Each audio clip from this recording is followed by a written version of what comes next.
Oh shit. I hope that doesn't make the clip.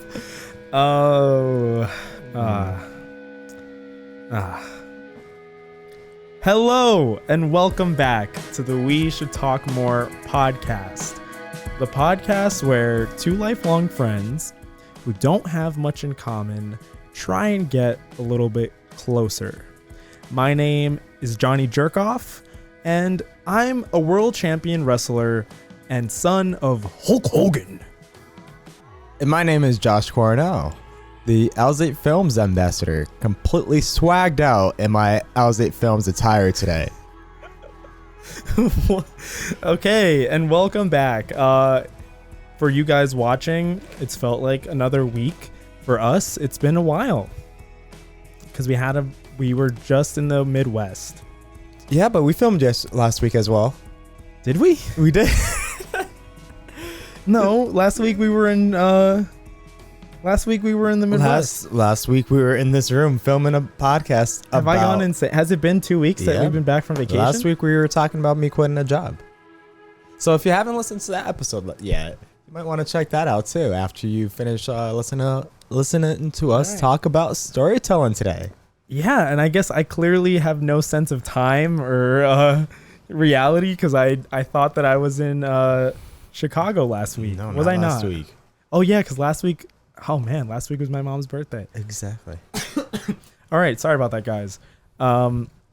If you hear any sounds of an air condition, it's probably just an issue with your microphone or your headphones, because we're in a soundproof room. Just calling that out. So I would check on your AirPods or your headphones if you hear any external sounds. Any audio issues for that matter, especially barking dogs. If you hear any barking dogs, that's your problem. Yeah, your AirPods are crackling. Yeah. But as Josh mentioned, today we're going to be talking about storytelling. But before we get into it, what's on the menu today? Let me take a sip. I haven't sipped yet. Okay. The condensation on that cup. I know I should have sipped earlier. No, it still tastes good. It looks pretty fresh. What is fresh. Let the people know. Dunkin' cold brew. A Dunkin' cold brew with cream, no sugar. Exactly. And that's the way men drink their coffee. Alpha men. Men. Shout out Mustafa. Because we are alphas. Oops. And an alpha thing to do would be to burp and not say excuse me. Okay. Okay. The coffee's great. I had Josh bring the coffee today. I'm sorry for John burping. That was kind of rude. Actually, excuse me. That was pretty gross. I'm sorry. But yeah, we got coffee. We got podcast time. And today we're talking about storytelling. Okay. What does that mean exactly? Well, for all you little kiddies listening, think of me and Josh as a duo English teacher situation. He's more of like the teacher's assistant today, but right now I'm viewing you as little dumb baby middle schoolers. So I would close your eyes and imagine you're sitting in your little square little seat in middle school. Mr. Alzate's walking in. And I'm like, hello, class. I am here with my teacher's assistant. Please introduce yourself.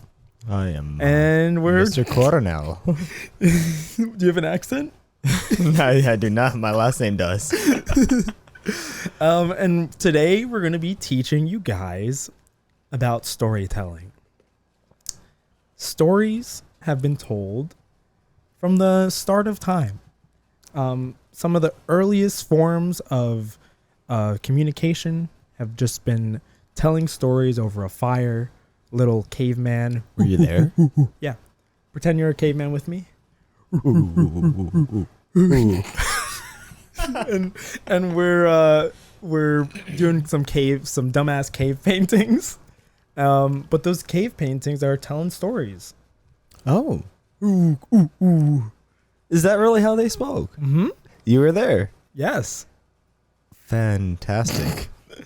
And yeah, so all right, but seriously, So okay, how are you gonna teach these stupid little podcast listeners? Yeah, you stupid little kids. I think the best way to start this is we're just gonna talk about stories that we like. So I thought it'd be cool to talk about what. So I guess we'll start with just saying like what type of shows, what type of movies interest us, and then I think to dive a little deeper after that, we'll kind of pull out like what elements within those stories that we think actually are what pulls us into them. But I'll let me know what your favorite movie or show is. My favorite movie, and you know this, John, is of the romantic genre, called Before Sunset or Sunrise. Before Sunrise. There's a trilogy to it. So it starts with Before Sunrise, Before Sunset, and then Before Midnight. Thank you, John. I haven't seen any of them, by the way. Yeah. Do you want me to give like a little context as to what it is? Yeah. Describe, I guess, what the trilogy is. Sure. Yeah. So there's these two main characters, Jesse and do you remember the lady's name? Jesse and Lady. Celine. That's her name. Okay. Jesse and Celine, just erase the gap with me trying to figure it out. And so Jesse and Celine meet on a train in the middle of Europe going over to Austria, where Celine is going all the way to France and Jesse's catching a plane over in Austria to go back to the US. But they start a conversation and then they actually spend the day in Vienna together. Now over in Vienna, all it is just dialogue. They just spend the whole movie talking with each other and then it ends. And then no film comes out for the next 9 years. 9 years passes by in real time, and 9 years pass by in the script of the movie. So now the characters have grown 9 years apart, and they see each other again. Again, this happens at the end of this movie, moving forward to the third movie in the trilogy, spaced 9 years apart in real time and in the movie script's time.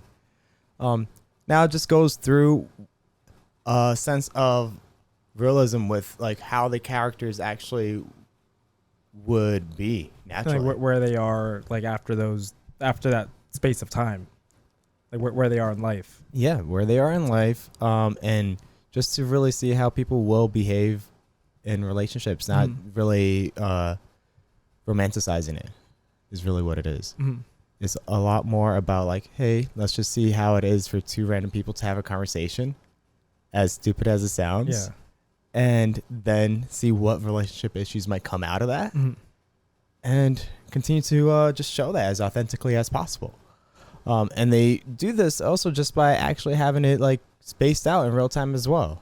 So the director of that film, Richard Linklater, really focuses a lot on providing a level of authenticity and realism to his films, and that's kind of something that I always appreciated about that romance trilogy. So do you think that's like the main thing that makes you like it is how realistic it is? I guess the portrayal of the relationships and of life. And it's just so interesting to see their life pass by.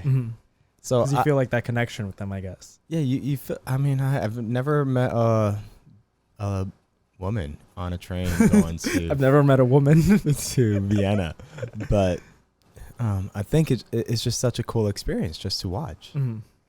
So that's always what I loved about it. And it's just been just being able to watch it again and again. Like it never fails to enjoy. I never fail to enjoy it. I've watched it about like the first film. I've watched about 4 to 5 times now. Wow.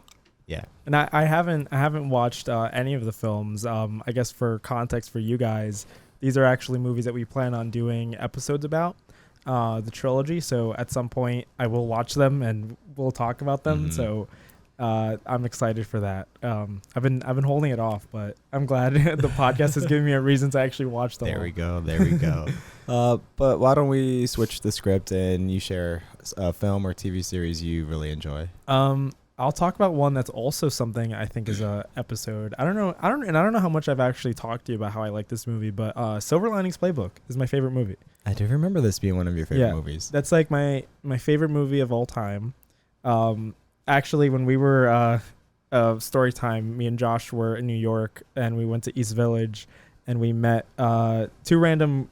We were basically set up at a bar with like two random girls. Set the scene. Set the scene of how it is walking in. So we're in East Village and we go to a bar called Mixed Whirlies. And it's kind of like an old timey saloon style thing. And we walk up to get seats. And it's kind of a thing where you just like sit down at whatever seats available. We were talking about it kind of feels like it's a machine that you're walking into. So like they're constantly like people moving around. They're getting you to seat, getting you out. Hustling and bustling. So we're in this like this moving machine that we become a part of, and we ask, and the guy sits us down, and we are first seated in a table with a man and a woman, a couple. So perfect because we're on a date, they're on a date, but we're not really interacting with them. But there is a table next to us where there's two ladies, and then two seats open up with them. And the guy who seated us kind of comes up to him and is like, "Oh, you guys can, move over there if you want to." And he kind of just like shuffles us over there, in a low key way to kind of set us up with these girls, which was pretty funny. And it just so happened that the girl I sat next to was a film buff. So then I was just like talking to her about movies and stuff, and I just found it funny because I mentioned it to you that like I was just not thinking of. Like on the spot when someone asked you, like my mind went blank about like, because I've watched, like she was really into documentaries, and I've watched hundreds of documentaries, but I couldn't think of anything anything meaningful. And then when we were talking about like our favorite movies, I mentioned Silver Linings Playbook as my favorite romantic comedy, and then she kind of laughs because like Silver Linings Playbook isn't really like a romantic comedy. I think there is a romance element to it and there is a comedic element to it, but it is also kind of like a drama. Maybe it's like a drama comedy. But I think the romance part of it is a big part of the plot. Was rom-coms the like center of conversation when you brought it up? It was, yeah, because like that was her favorite genre. Okay. And then that's all I could think about because I couldn't think of any like cheesy rom-com. But I guess, I mean, for people who haven't watched Silver Linings Playbook, it follows the main character, Pat. It starts with him in he's getting out of a mental institution. It's implied that he had a pretty bad breakdown, being why he's in there. And he's just getting out, and he's readjusting to his life post getting a divorce. So but I guess the whole driving force from the start of the movie is him wanting to get back into contact with his wife, his ex-wife. She's still his wife, but he's kind of crazy because like they haven't gotten divorced, but they're separated, and he still refers to her as his wife, but she's like completely moved on. Why did they get a divorce? Because she cheats on him. Oh, so her cheating on him is what spikes his mental breakdown, and they're in the process of getting a divorce, but they're already like fully separated. Like she's moved away and whatever, but you get to see like I guess the world through the eyes of somebody who's suffering through schizophrenia. I'm not sure if they explicitly diagnose what he has, but he has a lot of mental issues, and you get to see his relationship with his family, and then he meets a girl who I also can't remember the female's name in this movie, but yeah, what a shame. I'm terrible, but we will talk about this film, so I'll make sure to prepare myself when we do. But the girl also has some mental issues, so they connect on that. And her name is Tiffany. And Tiffany has a connection to his wife that. Tiffany is a new love interest. Okay, yeah. Got you. And she's sort of the person that he thinks if he helps her with a dance recital that she's going to, she'll give a letter to his wife. And so like he's only helping her because he knows that she'll help out with help him get communication. It's just she actually throughout the film she actually says that she's giving letters to his wife, but she's saying that she could get his wife to go to that dance like recital or whatever, like be at that event. Is she ever actually sending letters? She's not. That's like the twist in the movie that he realizes that she's not actually giving these letters to his wife, and there's more to it, but I really like that movie. I think it has a really good soundtrack. That's one of the reasons I really like it. I like the relationships that he has throughout the film. I relate to it a lot personally. I think like the relationship with his father is a lot like how, I mean, the movie it's worse. Like but I see a lot of my relationship with my dad with his dad, and Robert De Niro kind of looks like my dad in the movie. Oh. And the relationship with his mom being super like protective, like anyone can relate to that with our mothers. And he has an older sibling who is like the star child, like has a family, is like well adjusted to life, similar to me having another sibling that is Who's far better in life than you are. far ahead of where I am. Shout out Janina. Shout out Janina. Yeah, I mean, I guess I like it so much because of how real it feels and maybe how I can relate to it. And it's also a movie that I've only watched it in like moments in my like certain like special moments in my life, I guess, like whenever I'm like really sad. Okay. I'll usually watch it. It's like a comfort movie, so like luckily I haven't watched it in a long time, so like I haven't been like sad to go back to it.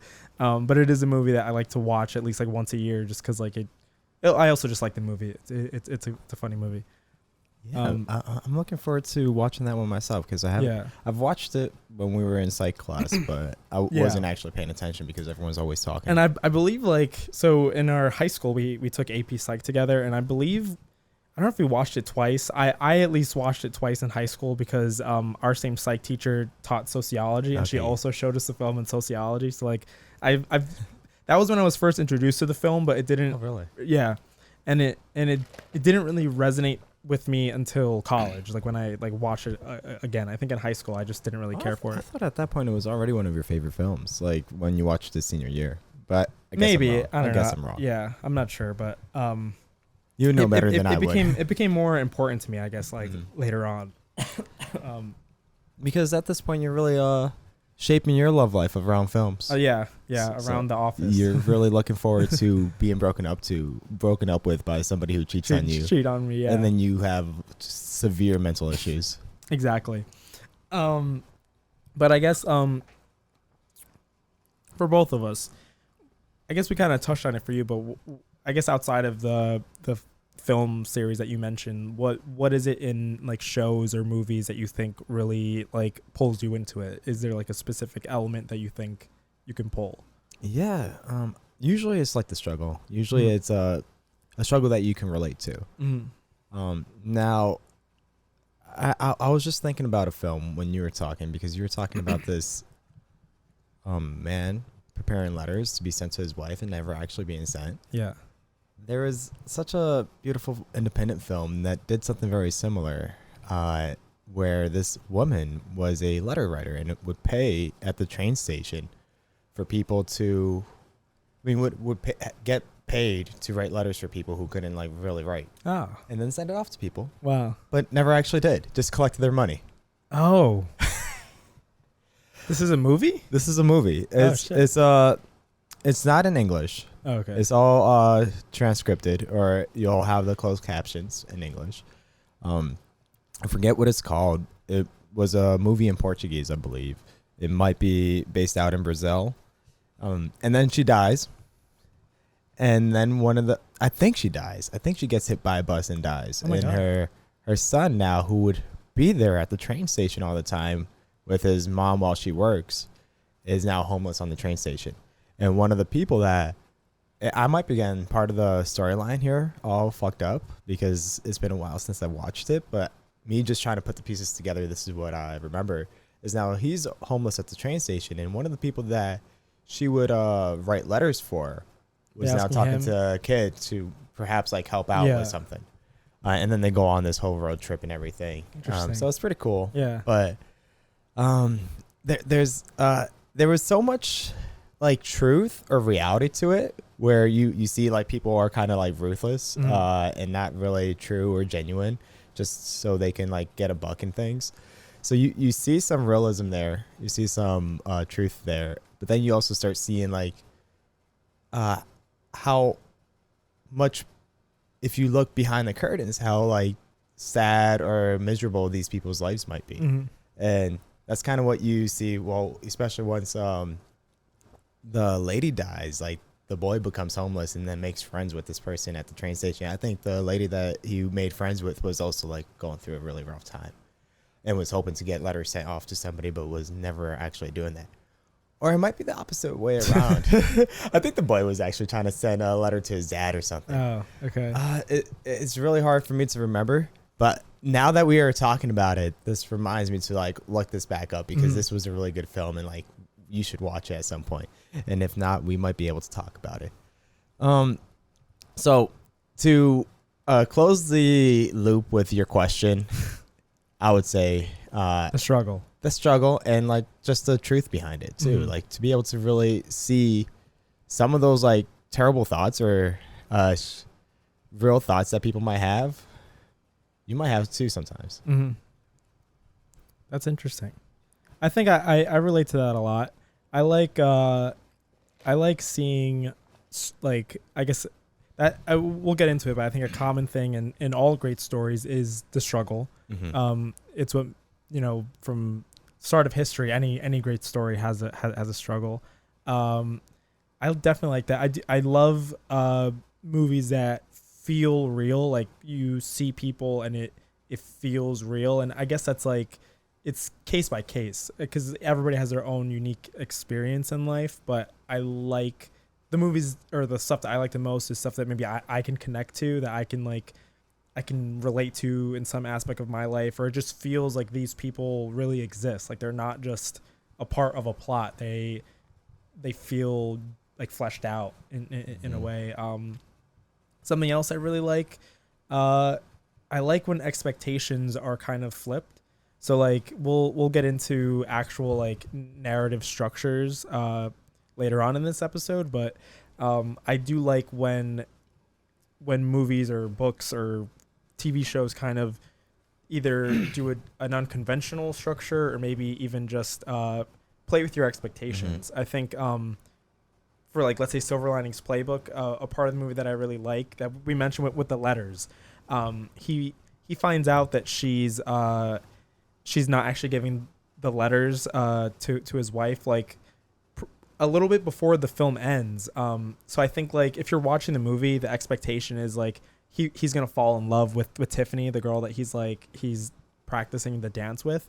But he actually realizes that he loves her like pretty ahead of before the movie ends. So it's not something that it's like those basic romantic movies where at the end of the film they're like, oh, I realized that I loved you. It's always been you. Like he knew it was her pretty early, and he continues practicing the dance. So he figures out the lie before she figures out that he knows. So like he makes her think that he's still oblivious, but he knows the whole time.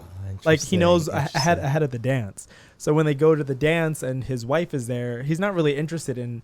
He does talk to his wife, but he's not doing it for his wife anymore. He's doing it for the girl. So I like how that going into that movie. Find that out until the very end. Yeah, and like and going into that movie, you might think that either he's gonna end up with his wife again, or he'll miraculously fall in love with this girl Tiffany. But he had liked her the whole time. Like he reveals at the end too that he liked her when he first met her. It's just it took him a while to get to that point.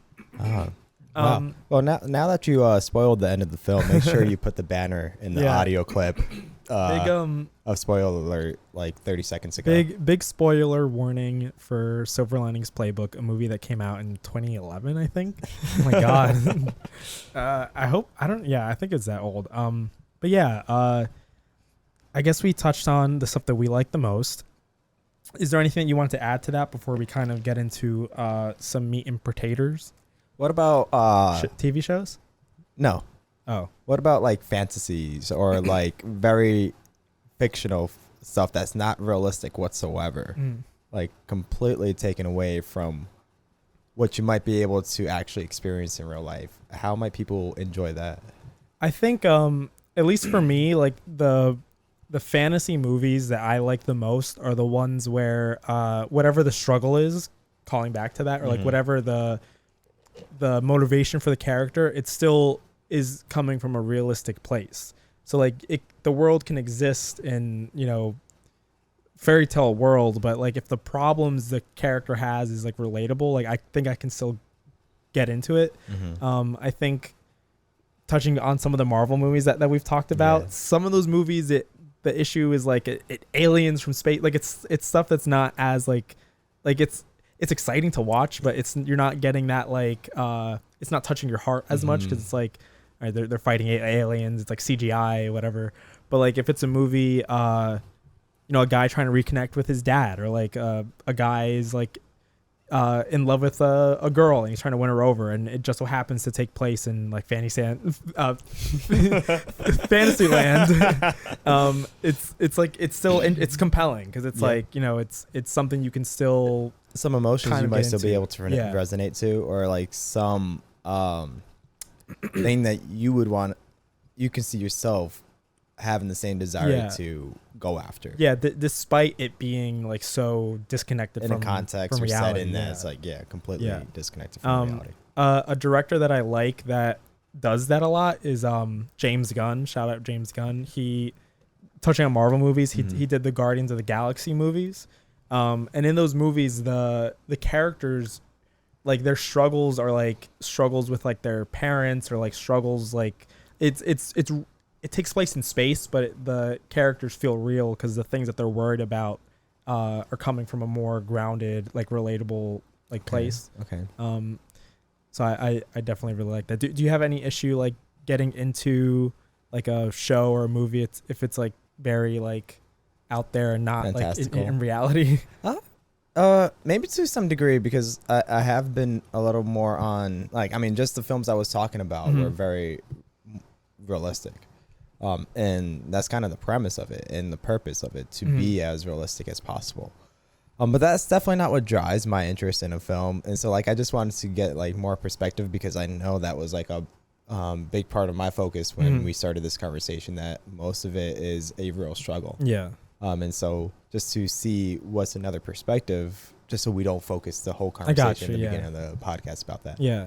And that's a good point too. I think it is interesting what makes people interested in something. I find it so fascinating, I guess, like because like I don't like to be a gatekeeper to like to call back to our friend Sam who likes to mention gaslighting, gatekeeping, and being a girl boss.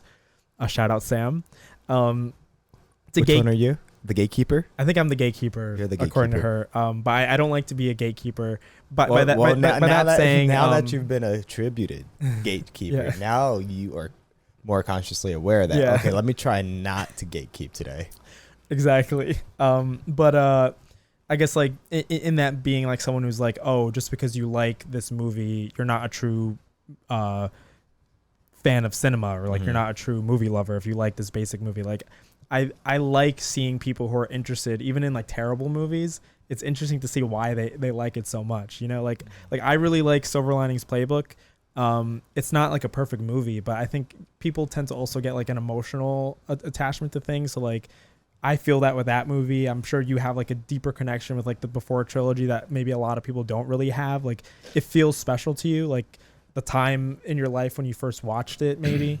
So I always find that interesting, and it's interesting to see like taking the plot away, taking like the actual movie away, like what about that structure, like what about like the building blocks of those movies or shows like actually is what's pulling you into it. And I never really knew that about you, that it was that you like the, I guess, portrayal of realism, of like a real life maybe situation. I mean, it's just a lot easier to connect with. But that is something that I do want to explore a little bit more.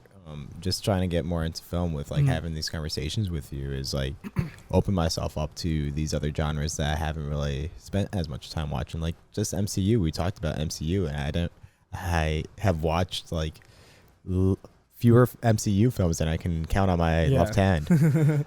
So there's definitely like reasons from what we've talked about and what we just talked about now that would interest me, and like seeing those films a lot more now than I would have before. Yeah. Because now we've had these conversations. So on that note, go for it. Let's dive in for the little goobers watching. I'm sure you're actually waiting for the actual lesson of this class. We've been talking for almost 30 minutes. You're probably wondering, why is this class going on so long? Why aren't they actually teaching us? Now it's time to teach you guys some stuff. Any thoughts? No, All not right. at all. So, I guess the main focus of this episode, or like the motivation behind this episode, was something I discovered online. I watch a lot of video essays about like film, and there's something called the Dan Harmon, who is the creator of, or I don't know if actually he's not the creator, but he's the main writer and like head of the story for Rick and Morty, cartoon. He also was a creator of a show called The Community, which was like a really popular love show. Yeah, some of that. I've watched it. He created something called a story circle, and a lot of film like watchers on YouTube really like diving into his story circle as a way to analyze the episodes of the show that he makes, and also just to analyze stories from other films. Okay.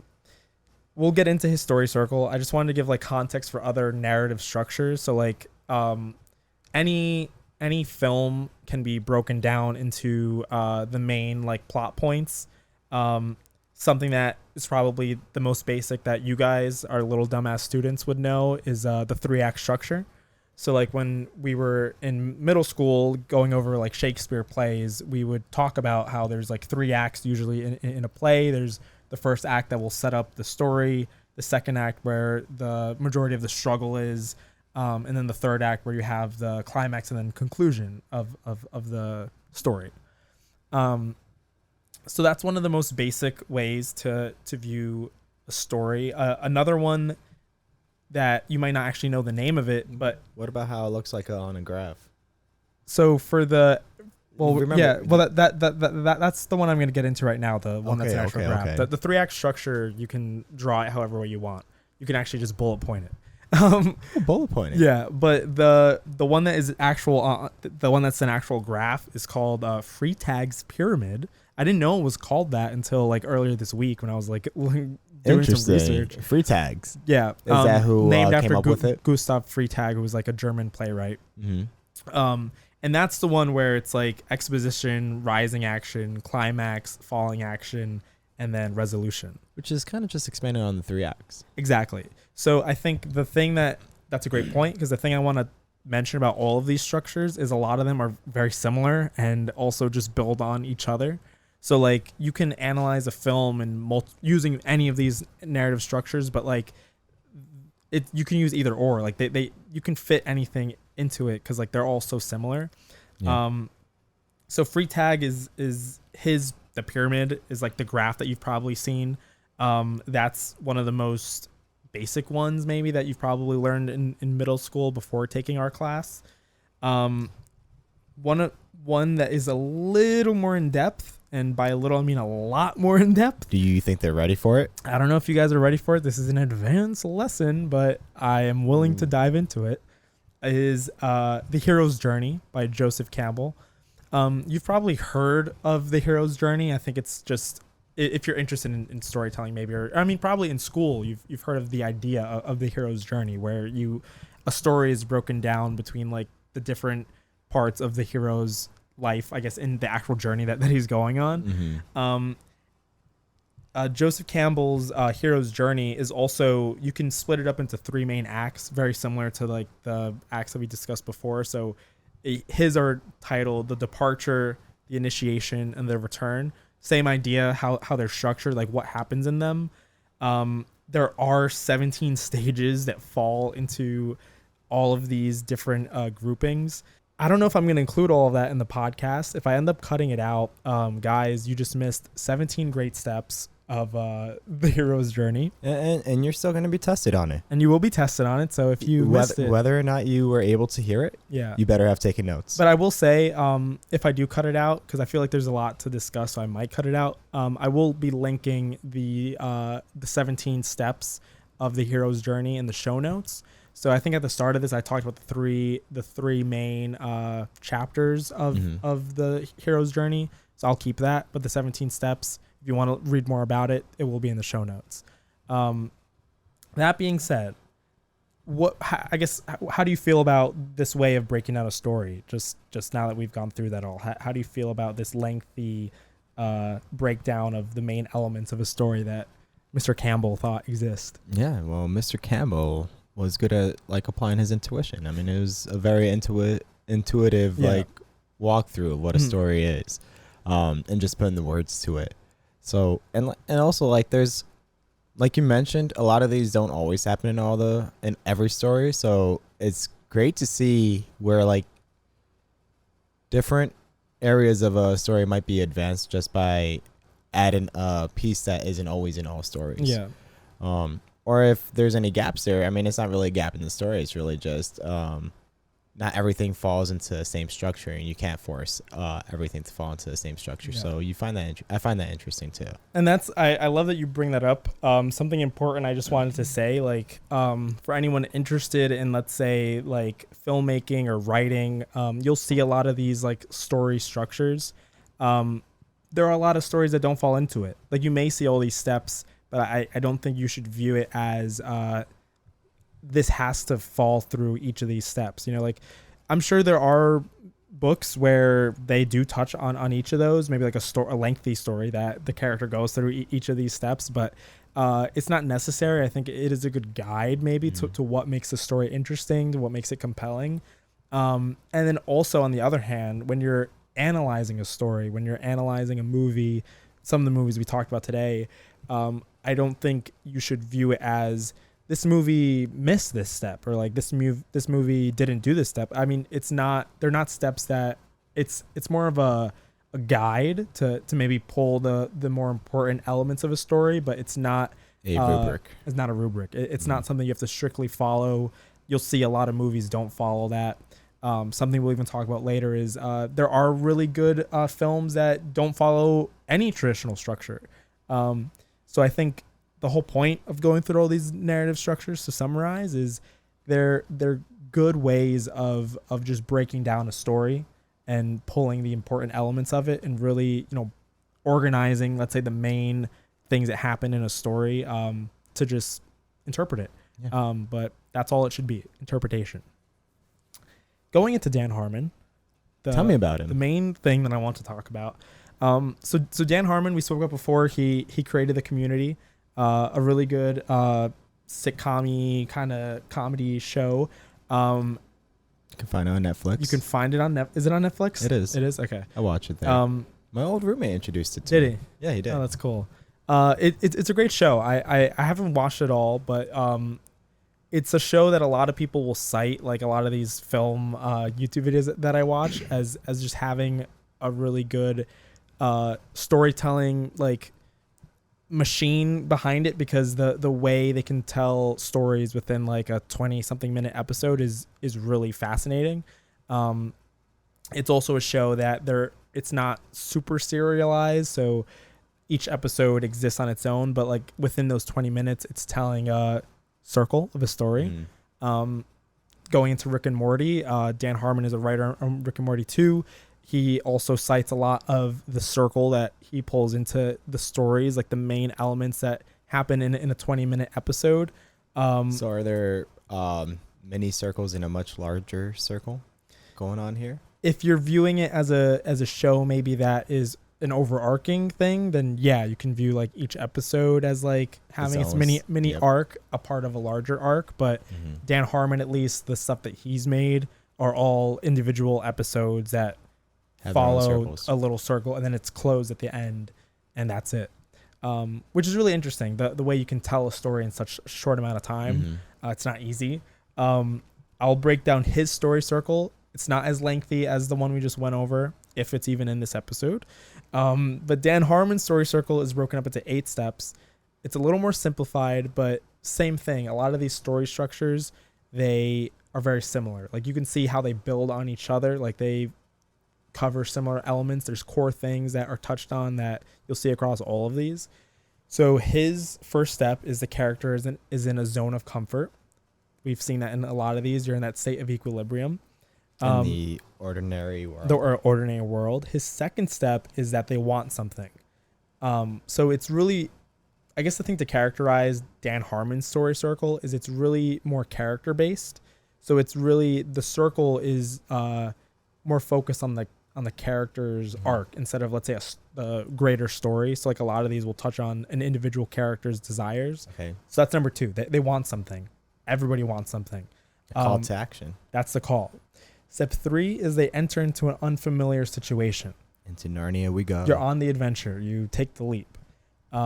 Step 4, they adapt to it. The trials, the things that you learn along the way, they're adapting to the unfamiliar situation. Step 5, they get what they wanted. Whatever it is that they were fighting for, they eventually get it.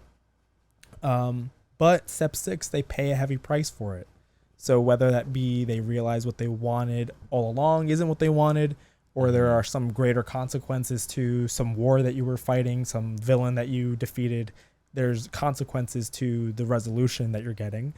But the hero returns home to their similar situation, step 7. And then step 8 is having change. So at the end of the film or the show, the episode, the hero returns back to where they were in life, having a new perspective, having a new view on life, being different than they were at the start. Haven't learned from the whole experience. Yeah. Dan Harmon has written out these steps. He really stands by it. A lot of the episodes of Rick and Morty you can see really fall into that story circle. You can easily break down an episode of anything that he's worked on into like the little pie chart story circle. I won't go into those because I think those are so easily found online. There's even a Adult Swim clip online where Dan Harmon literally refers to his story circle as he's describing an episode of Rick and Morty. So I can link that in the show notes if you're interested. But I thought an interesting way to discuss Dan Harmon's story circle would be to do it on Dragon Ball Z sagas. Oh my God. To do it on Breaking Bad. Oh, I had this wrong the whole time. I think somebody read the wrong story lesson or whatever, our lesson plan. You're reading next week's lesson plan. This week's lesson plan is based on Breaking Bad, Little Boys and Girls, a show that's a little too inappropriate for you if you're underage, but hey, you should still watch it. Dragon Ball Z would have been more fitting then. I think you're right. I might have made a mistake on this one, but ahead we must march. So yeah, I found online, I'll also link this in the show notes, somebody broke Breaking Bad, the overarching, over all the seasons, the story arc of Walter White using Dan Harmon's story circle. I found it really fascinating, and I thought it'd be cool for us to just talk about. Yeah. So I'll talk about the first step. The character is in... How much do the steps give, like, context to Breaking Bad? Not much. So do you want to give, like, context to the start of the show? Like, what... Oh, I would love to. I think you would. There's this guy named Walter White. He's a chemistry teacher. And then he finds out that he has cancer and that now he has to make money. And the only way he would go about making money is by doing illegal activities where he cooks meth as, he's the chem guy. So he recruits one of his old students, gets an RV. They go out to the middle of nowhere and cook. And then they make a lot of enemies along the way. Yeah. And a lot of people die. But whatever. He has money now. He has money. That's all that mattered. That's true. That's a good description of the point of that show. So you touched on it. The start of the show, the character is in a zone of comfort. Walter White. Do you remember what happens in the first episode? He has eggs and bacon. And it's his birthday. Yeah. That's important context. I really like the way this person breaks down the thing because you can really visualize this whole story. So zone of comfort, it's Walter White's birthday. He's adjusted 50. to whatever his life is, turning 50. He has a wife and a son. He's working at a school. He's a high school chemistry teacher and also at a car wash. But he wants something. That's number more. 2. What do you think it is that if you can really remember the first episode, I think I have an advantage because I read this analysis, but what do you think his main desire is? I know that he was at an event and they were talking about a scientific prize he won in the past. And with that, it kind of makes him feel less important now with where he is now in life, because he's not as made as his the person he worked with to be able to get that prize or whatever it was. I forget.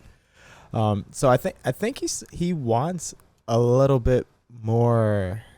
He wants better for himself. I don't think he's like very happy in his position as a high school teacher. Although like we're set in the stage of normalcy of the ordinary, but I think you can tell that he's kind of very unhappy. Yeah.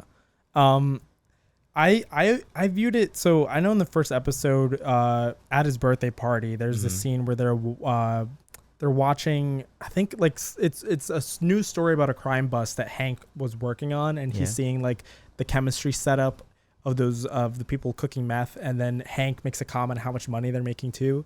I forgot about the element that you mentioned about the award that he won. I always felt that like Walter White, outside of the first episode, like throughout the show, he really wants respect, because if you see, like you mentioned, he was a really well-renowned chemist. He won an award. Later in the show, you find out that he was a part of a company that really blew up that he got nothing from. Yeah, that's right. And he wants, I guess, what he feels that he deserves. He wants money, he wants respect, and he wants power. I always felt that, as you see throughout the show, he kind of becomes power hungry.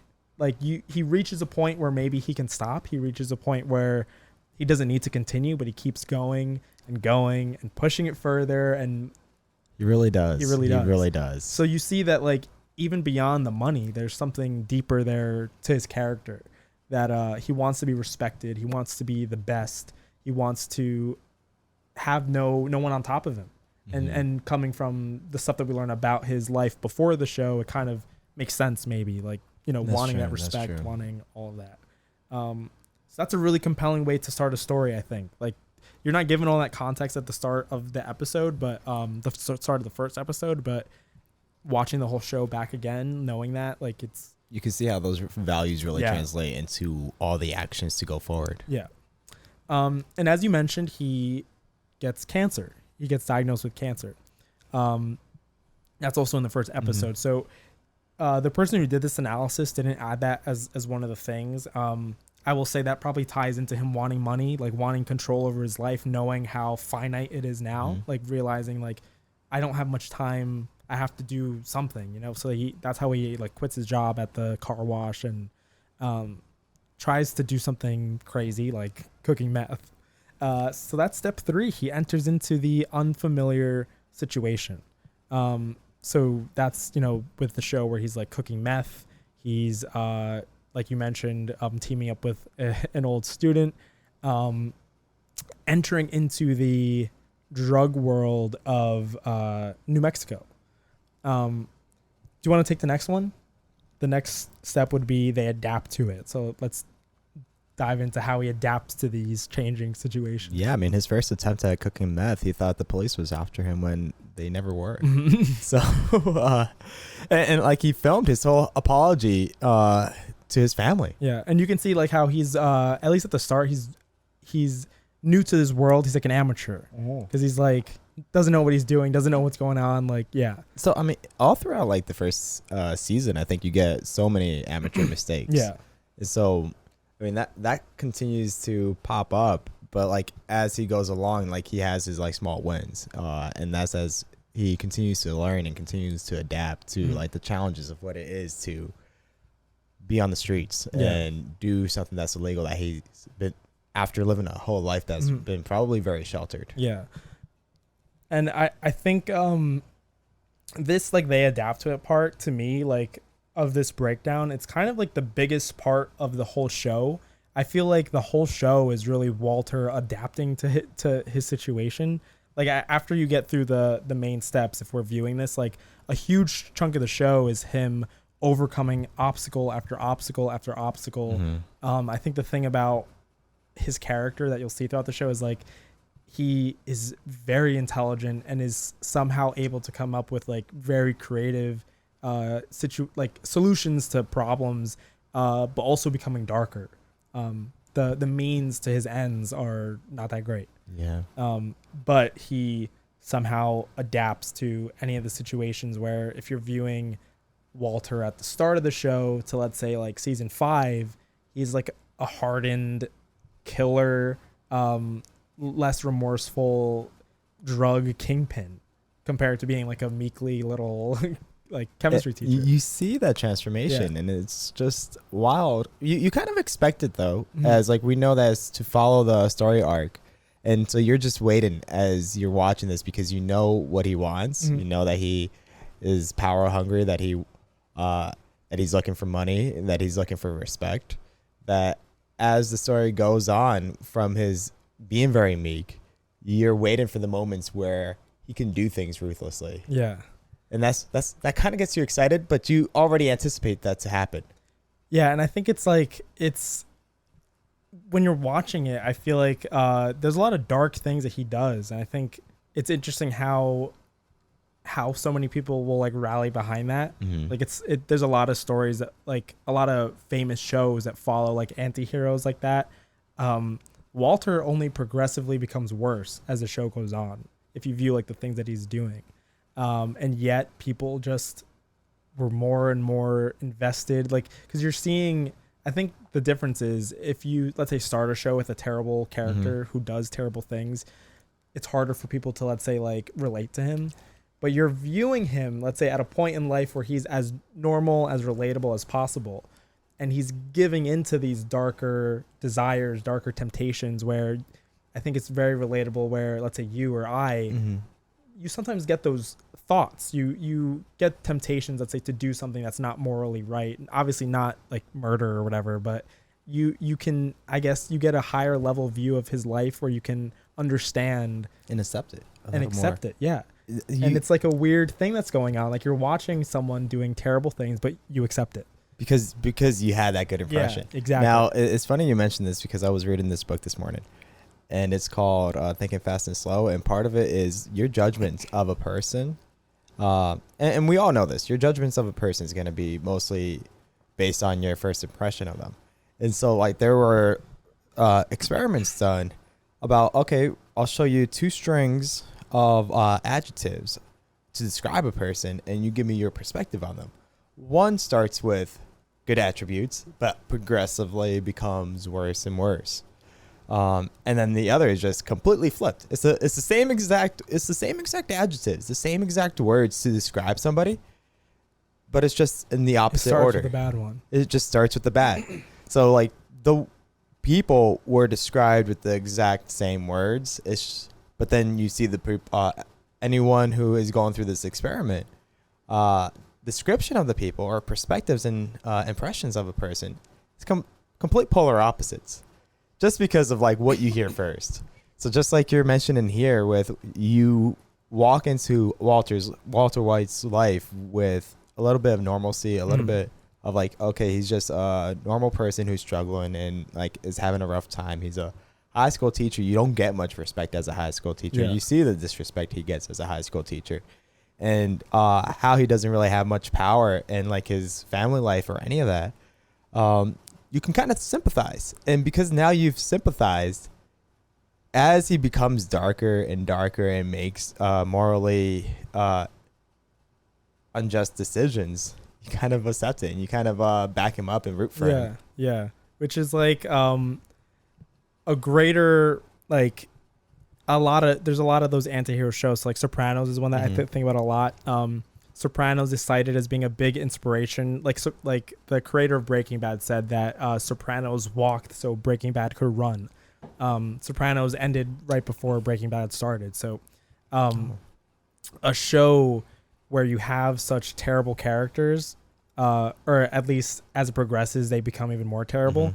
I think it's important. Like you said, you have to establish that sympathy. So I think Breaking Bad does that really well at the start, because you are just constantly seeing how shitty his life is, how he's unhappy in his job, maybe even with his family, financial situation is not looking that great, has cancer. So it's like things are progressively getting worse. So all you're thinking is you want it to improve for him, no matter what the means are now, because now he's doing bad things, but it's like you want things to go better for him.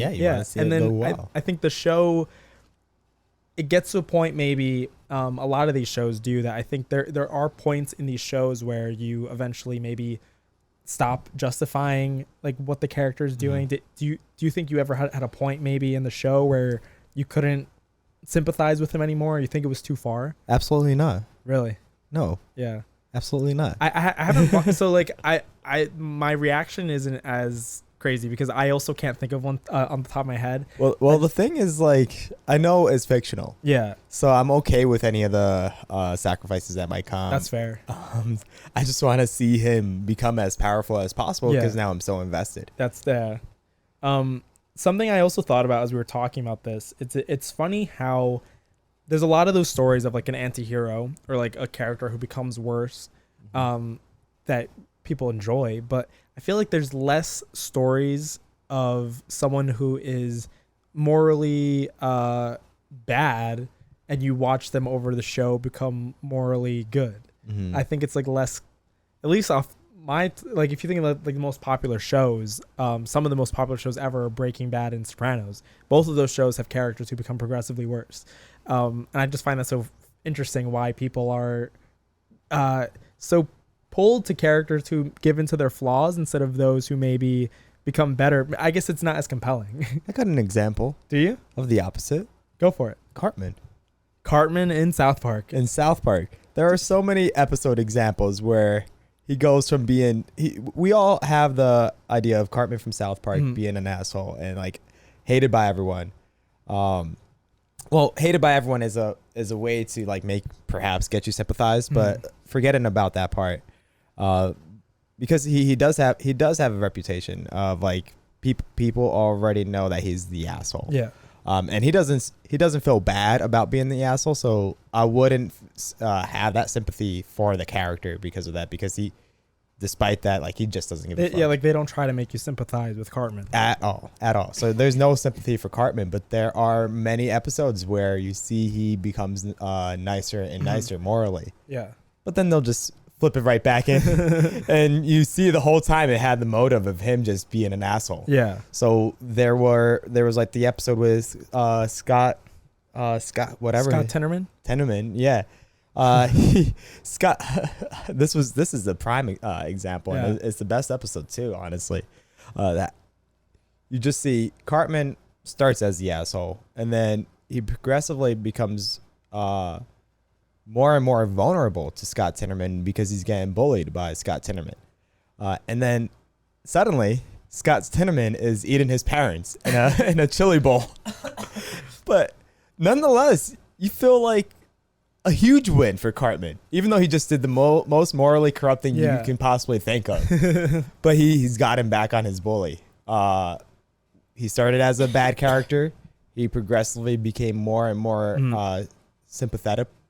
You can more easily sympathize with him as the story progresses, and then you realize throughout the whole storyline he was with the motives of being an asshole. Do you think that I guess it also made it easier to sympathize with the terrible things that he did at the end of that episode because they established that he was getting bullied? So it's like perhaps, yeah. I think I like the way they did it though, because they played with your expectations where he could have done that right after being bullied. He could have just like killed Scott Tenorman's parents, but they instead flipped it. Instead of reacting negatively, he went through this whole arc of being nice, only to just always being Cartman, which is it's funny. I love that episode. That happens in so many South Park episodes though. Like there are so many examples of Cartman starting as the asshole, goes down to be a little nicer to try to get to the means of him being an asshole. Yeah, that's interesting. And I guess like shows like that, it's been going on for so long where they can kind of like play with those kind of ideas because like it's already established for like 20 seasons that he's an asshole. So like doing something different, like him becoming nice, like it's just like an interesting thing to see maybe. It's like different maybe from the regular episodes. So that's a funny example actually. So back to Breaking Bad. The adapt part, I do think that's like a big part of the show. If you're viewing it in this story circle, a big chunk of the seasons I think fall into that. There's a lot of trials, tasks that Walt goes through. He's getting through all of them, adapting. The next step is they get what they wanted. I viewed this as the part of the show where though his life is falling apart, Walt escapes, he gets his money, and he lives. So I wouldn't say that's necessarily what he wanted. I I mean, if you even view it a little bit earlier, I think the show escalates so much where he even gets discovered by Hank, his brother-in-law, and is still able to find a way out of that.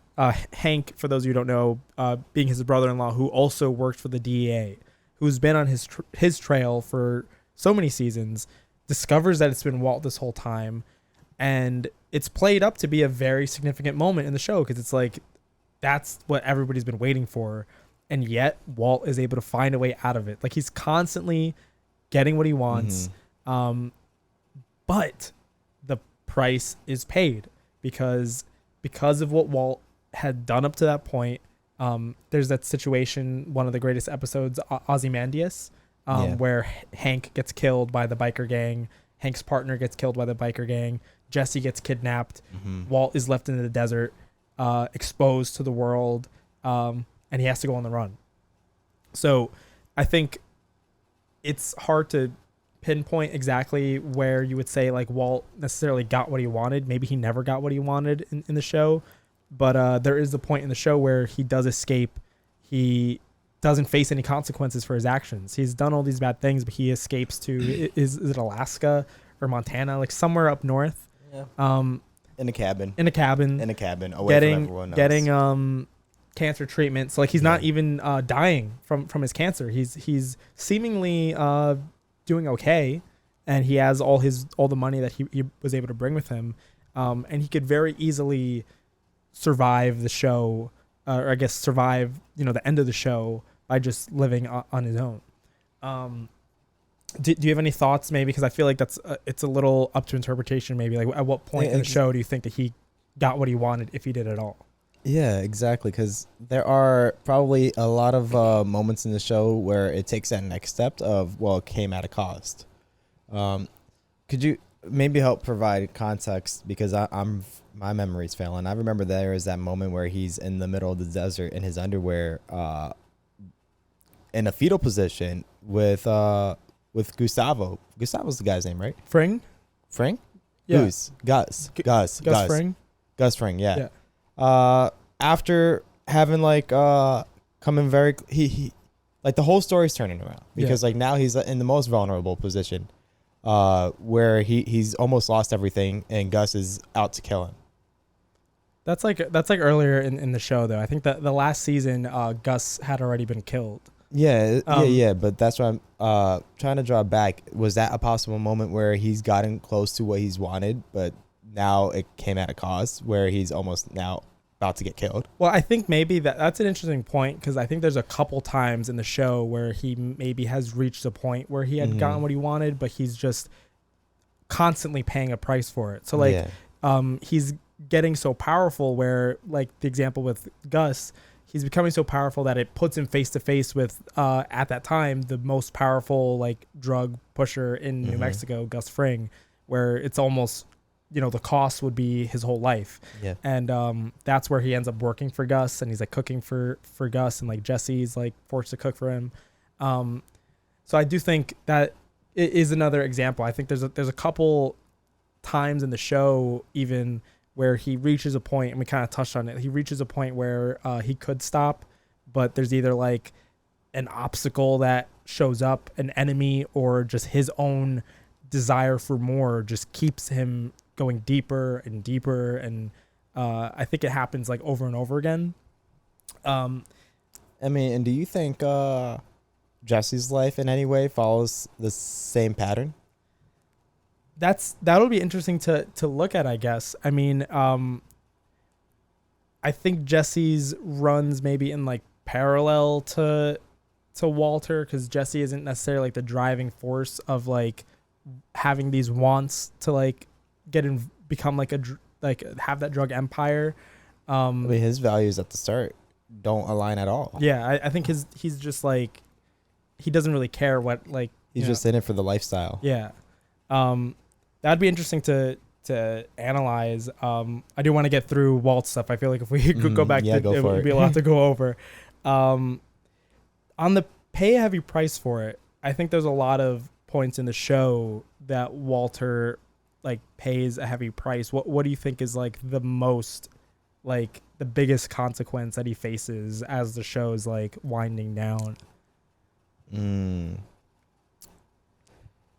There was, I mean, as the show's winding down, I guess I was drawing back to earlier parts of the show to jump back where he pays the heavy price of when his family discovers that he's a drug dealer. At least his wife does. So that like has a huge torn on the family relationship, and you see all the secrets are trying to be held, and then like his wife ends up cheating on him. So he's Ted, fucking Ted. Fuck you, Ted. Yeah. In no part of the show do you feel worse for Walter, I feel like, because it's taken a huge sacrifice on his relationship. And then his wife cheats on him in such a bitchy way because his wife becomes bitchier and bitchier as the show progresses at that point. So that's a huge price I felt was paid at that time. Yeah. I think you touched on something good though with his family. After Hank gets killed and Walt returns home, do you remember the scene where his son now has heard all these things in the news about his father, and Walt comes home trying to gather his family, let's get out of here, and his son turns on Walt. And Skylar, yes, has known maybe for like a couple seasons at this point, like she knew who Walt was, but this is his son, Walt Jr., now seeing his dad for who he is, and he doesn't like him. He's confrontational against him, and he I think there's even a scene where Walt accidentally slashes Skylar with a knife, and Walt has this moment where his son is like over his mom, like yelling at his dad to like stay away from them, and Walt kind of I don't know how much of this you remember, but there's a moment where Walt kind of steps back and like almost sees what has become of this whole situation, and how like powerless he feels through the relationships he has with his son. I think and I think it's interesting because so much of the show is Walt doing all these terrible things, but you so rarely see him really feel like the breath of how terrible he's become, who he really is, like maybe like looking in the mirror, like really seeing yourself. And that's like an interesting, I don't know if there was a step in that in one of the hero's journey, but that like self-reflection, like seeing yourself for who you are is like a very interesting like story point of any story. Like that's like the big point, you know? I mean, he's been looking for respect, and at this point he's losing it from perhaps who he would value respect from the most. The most important people, yeah. But as he's looking for respect, he wasn't focused on getting the respect from his family. He was more focused on just getting respect all across, I think. Yeah, and then maybe like... And that's where like the motives realizing or goals how, were misaligned. Yeah, because I think like that even what made him become worse is because he's not carrying the means to the ends, because he only cares about his own, like the respect that he would want, but not, you know, what people would actually think of what he's actually doing. Like the morally bad things that come out that, you know, his son thinks that he like is a killer, which he is. He is. Perhaps it's like what he views as or perceives as respectable and powerful, and then realizes that after all was seeing the damages created and through his son's eyes, it's not respectable. Yeah, and I think it's like an interesting point in the story because like you mentioned, so much of the story we're sympathizing, justifying the means for his actions, but when viewed from a different character, as a viewer, you can almost like have an acknowledgement too of like holy shit, like he is a terrible person. He's like lost it all, and like this is it. Like you kind of have a moment where you remember who he was, because his son this whole time has viewed him as the same person. Yeah. So like his son having that realization like almost is a little thing for the viewer too. So that's true powerful scene, I think. But to, I guess, close the loop, there are a lot of prices that Walt pays. I think you can tie that to anything. Like, let's say his relationship with Jesse, even his relationship with Mike, who Walt ends up killing. There's a lot of relationships that by the end of the show, there's heavy consequences that Walt is left with no one. And he even escapes with the baby. And then ends up bringing her back eventually, but he escapes with his child and just leaves his family. maybe there's even something to that. Like, why did he feel to take the child? The baby has no perception of him, maybe. So that's maybe the last person in his life that he can Still have get some sort of control over their view over him.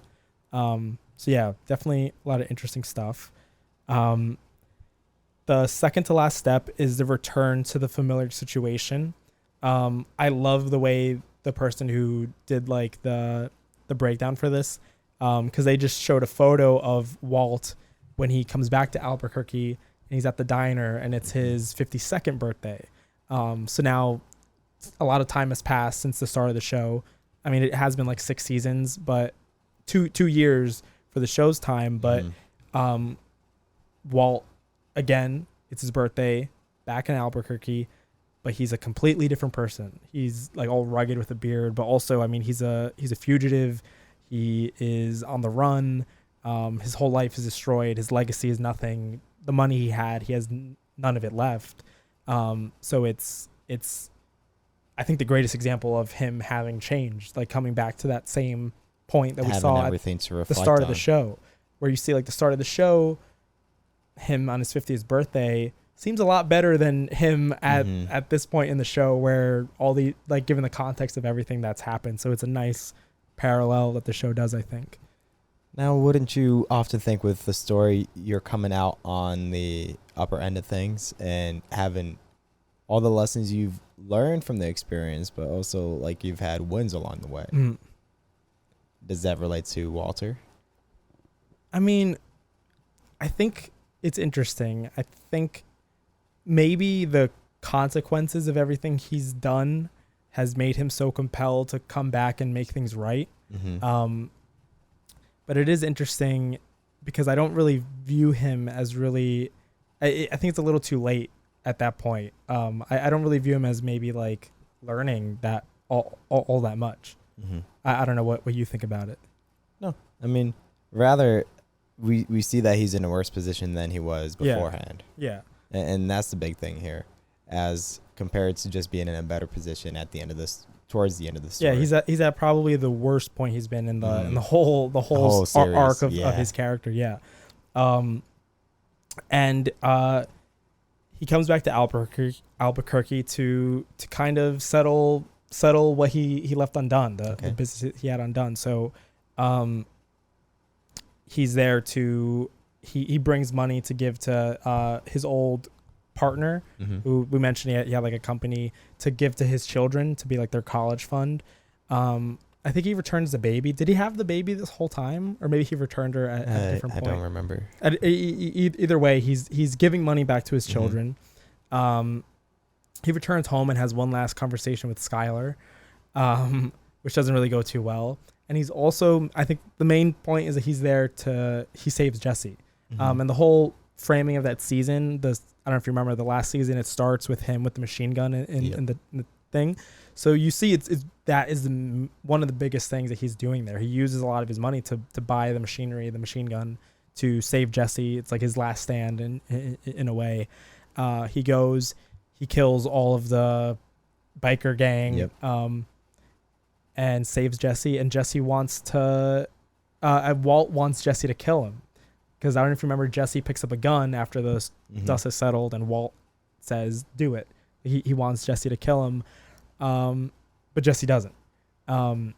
Which we didn't really dive much into Jesse's character, but I do think that's like an important moment for his character, maybe, because so much of the show is him doing what Walter wants, and this is his final thing of like, no, I'm not going to do this for you. And also, you have to live with what you did. You have to deal with these consequences. I'm not going to make it easy for you and like end things now, which is interesting. But Walt is already shot at that point, so he is dying. And then we see his final moments with him walking through the lab, which I think maybe going back to how the story starts in a state of the ordinary, where he's like at a lab in a high school. He ends in the lab of a meth lab, but it's a lab nonetheless. It's a lab nonetheless, and he looks around longingly, and falls down and dies. Yeah. So how do you feel I think it's just interesting viewing that end. Is there any redeeming quality? Is there anything that For me, Yeah. watching that part, the only thing I can think about is I sure hope Walt's gonna figure his way out of this. Yeah, I was gonna say the same thing. Mhm. I think so much of the show is maybe him always finding a way out of it. So I think there is like an expectation of, even though he's shot, even though the cops are coming, Yeah. there must be something that he can do. If anything, he'll live and just be in jail, but he will live because he always has. And the show kind of ends where it's like You don't know. a bit ambiguous, and then the El Camino, the sequel movie, they do say that he dies, so we do now know that he's dead. But it is an interesting close to his story, maybe, where he really has nothing. And I think I guess he had such a negative drive to his character where there is no good resolution. I think even for the people in his life that he tried to redeem, he tried to make it up. It's the damage is done. It's almost too late. And I really don't think there is a single character that really has a good ending, at least at the end of Breaking Bad. Especially Jesse. I mean, at the end of Breaking Bad, he's driving away, but he's also on the run, and that ties into his movie. But everybody that Walt has interacted with, he's only made their lives worse, which is like an interesting thing. It's just incredible. I mean, he's done so much to be able to grow so much at any cost. Mm-hmm. And then it's just a huge fall from there. Yeah. It's just a huge fall from there, and then he dies. He dies. But I mean, and this is where you start to understand, as that unravels, that you shouldn't sympathize with him anymore, because you start seeing all the damage is truly created and at what cost it truly was at. Mm-hmm. It's a tough ending, I think. But it's like, I think, because just to close it, maybe something that you were mentioning is like you sympathize so much for him, so to see it end that way is a little bittersweet, but it's deserved. Like he got what he deserved, which is the song that plays at the end of the episode. I don't know if you remember. Well, I think one thing too, as like a viewer of the show, is at some point it has to come to an end. Yeah. And you have to accept that too. Mm-hmm. That like he's done all these fucked up things, and you cannot at this point continue to sympathize for him. And so this is what he's deserved. This is where it ends.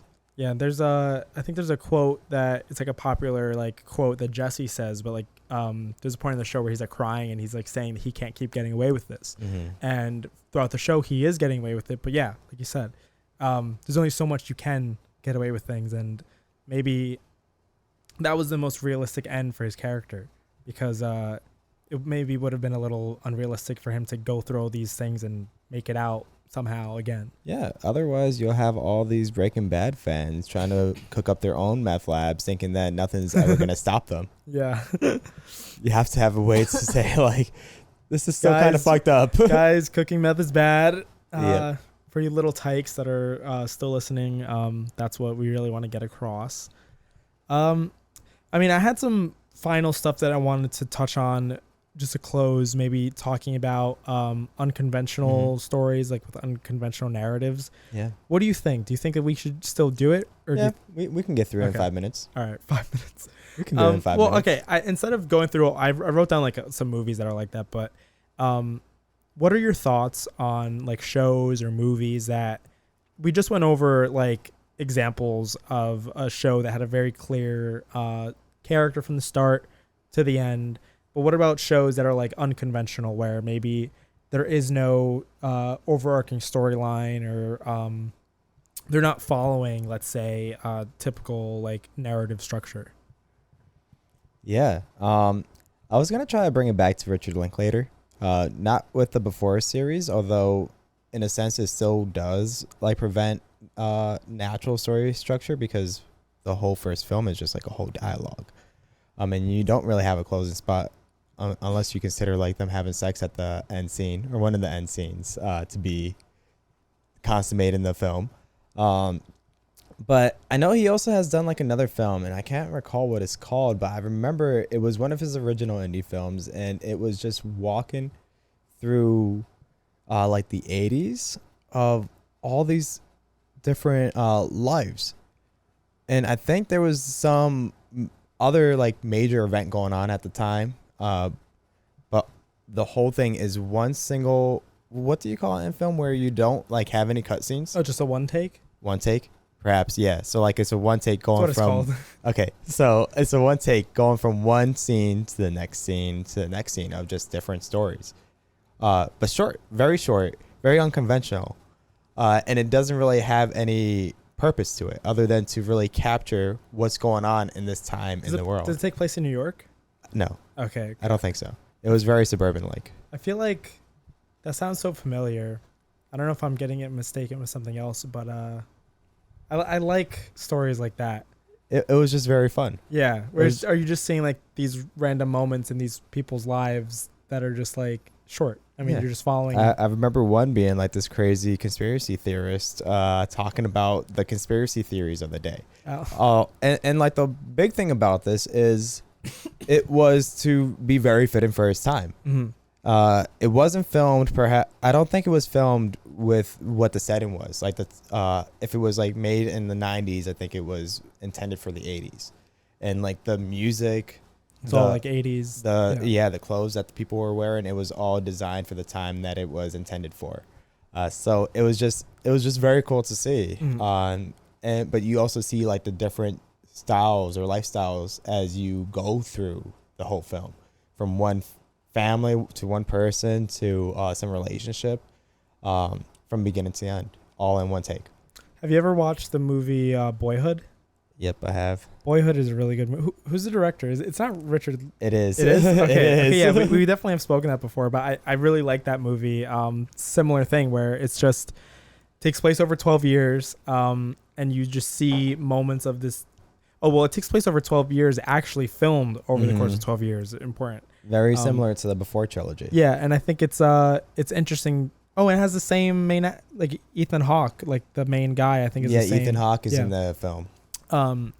But it doesn't really have a clear, let's say, arc for the character. I think if you're maybe high level just viewing it as, he's a child and he grows up and moves away from his family. Story. Yeah, because at the end, I think the end of the story is the end of his boyhoodness where he's like going off to college. But it's not really a clear, hero's journey. It's just moments over the course of 12 years of this family's life. Which is really interesting. It's just interesting to watch. And that's where it's like totally unconventional from what you're used to. With I don't think it fits into any of these story arcs that what you described and taught the class today. Yeah, class. Which I think is an important thing to note. Like story structures like that, they do help describe compelling stories. They have elements that are elements in compelling stories, but things can still be interesting if they don't follow anything at all. There's even like, have you ever seen Pulp Fiction? I haven't. I'm going to come off as too like basic for talking about Pulp Fiction because like that's like every indie film guy likes Pulp Fiction. It's not my favorite movie, but it's a movie that I thought you were going to say something. Yeah, I was thinking about saying something, but then I decided not to. It's a movie that it's just random. There's characters that exist throughout the different scenes, but it's like there's random storylines that are just going on, and like there's scenes out of order. Like the beginning of the movie is actually something that timeline wise should take place at the middle, and like the end of the movie timeline wise is like something that should take place like at the it's all over the place. But it's just like an interesting movie because it's just the way the dialogue and everything. It's it's Quentin Tarantino, but it's one of those movies where like it's okay that it didn't follow that. And it's a real break from the. Is that why you also mentioned the other film in the notes, the Internal Sunshine of a Spotless Mind? Yeah. Another one where I think also it's like purposely a little confusing, like you watching it, like because in the case of Eternal Sunshine of the Spotless Mind, the characters themselves don't really know like who they are or where they are, like what's reality, what's not reality. So like it's interesting when movies do that, because you're making the viewer feel just as confused as the character is. Because like you could easily portray a character who has memory loss or whatever, just straightforward, like something that's very understandable. But when you make it as confusing or as like unsure, like you feel just like the character, which is like just super as cool. Confused. Yeah. Just as confused. Which is something like interesting that a lot of filmmakers will do. Like I like that, where like that it's an active effort to cater to the audience in a way to make them feel like relate to the character as much as possible. Yeah, I remember that one being pretty cool because there would be like little hints dropped throughout the film as to like to give you a sense of where they truly are. But you have to really be watching frame by frame to capture those moments. And it's interesting. I mean, a lot of those movies are movies that people also don't like. I think a lot of traditional people who just want a movie to just show a story, they won't like that.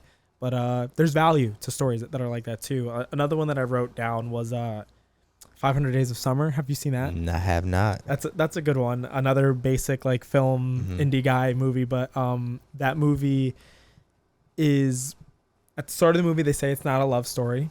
And you already know that these characters break up. So like you're given information ahead of the movie that maybe you would think is like the surprise. And then events of these two characters' relationship are shown out of order. So you see when they first meet, but then you see months into their relationship. Then you go back into like earlier 2 months into their relationship. And then you go to a moment right before they break up and then back. And the way it's strung together, though, is very smart because each of the back and forth gives context to, let's say, the scene that happened before. So like you see them 6 months later having an issue, but then when you go like 2 months before that, you kind of get context as to how they got there. So it's like it's unconventional, but in a smart way. Yeah. And I think it's different from, let's say, Eternal Sunshine. It's not done to confuse you. It's just done to tell a story in a different way. In the story, yeah. But yeah, I mean, there's tons of movies like that. I think just the thing I want to ask you is like, what do you think you like more? Like, do you think it's even like necessary for movies to follow such a structure, or is it just case by case? Yeah, I think some of the stories that I've liked the most, because I have been a fan of Richard Linklater after I discovered his film, is less structure. And also, like, I'm a big fan of The Haunting of New Jersey. So a film that follows a similar story arc of Haunting of New Jersey, definitely, like, anything like that, big fan. I have a proposal for you for The Haunting of New Jersey that we can talk about off the podcast. But go for it, shoot. All right, breaking news, guys. Let's try to make another one. Let's try to make another one. Let's try to make like a one short film movie, Haunting of NJ. Is it possible? Short film movie. Kind of. Yeah. Maybe shot like how we shot it before, where it's like we acknowledge it's a vlog, like it's like a documentary kind of. But it's still scripted and kind of, yeah. We know where we're going. It's just we make it up along the way. So more like season 2 or season 1? More like season 2. More like season 2. Yeah. Okay. Yeah. So there's still a script to it, but like we do improvise along the way too. Yeah. I think it could be cool. I think so. I don't know if it would be possible, but I don't know. Let's make it happen. If you haven't watched that, Alzate Films YouTube channel, Haunting of New Jersey playlist. It's there. You will see my face on many of the thumbnails. But yeah, I mean, we've kind of gone over time. I think it might be a good place to end this. Any last words to tie it all together? So long as your story is compelling in any way and maybe pulls from a personal point in your life or a point that someone can relate to, I think it'll be great. Little kids, you don't have to necessarily strictly follow a structure, but structures are important to give you the little steppy stones to figure, the story out. That's all I got. Yeah, so don't have sex. Don't have sex, guys. I'll just start the outro and intro music. Oh man, I'm so tired and I had to pee. Yeah, me too. You want to play Swordsies with our P stream? Yeah, we can. That'd be fun. All right. So thanks for watching the We Should Talk More podcast. My name is John Alzate. And my name is Josh Cornell. And you can find us anywhere on shouldtalkmore.com. Our info is there. Is there anything that you're interested in asking these people for? Yeah, drop us an email. We talked about this last episode, but John is trying to get married, and so we have our marriage inbox getting flooded recently. So continue to flood that inbox, and we'll find him a wife in the coming weeks. Yep. Interviews are getting set up. Yep. We're excited. Yeah, I'm excited. This podcast is fun, but it's tiring. Suck it up. Yeah. Suck it up, guys. Suck it up. I don't have much else to say. Yeah. Oh, what do you got going on today?